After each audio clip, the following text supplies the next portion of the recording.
Toe die Romeine besluit het, Jesus moet gekruisig word, het hulle baie goed geweet, dit is die wreedste enkele dood wat mens op iemand anders kon lê in die Romeinse ryk.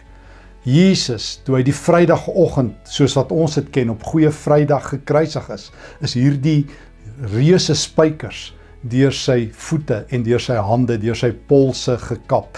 Hierdie kruisspykers wat jy gesien het, is behoue gebly uit 'n Romeinse fort in die jaar 80 na Christus. En dit is die spykers wat gebruik is, waarmee mense hulle laaste asem op aarde moes beleef om aan 'n houtkruis te hang.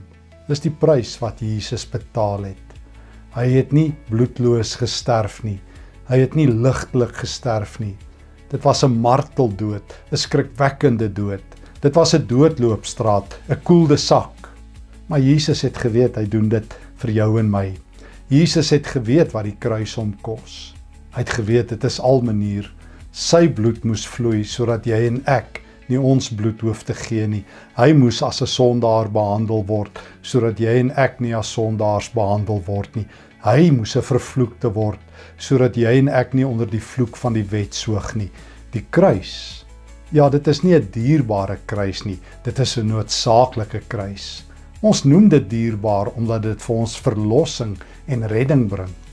Maar dit vul ons met diep ontzag, dat Jesus dit vir ons gedoen het. Jesus die gekruisigde, sodat jy en ek vir altyd mag leef.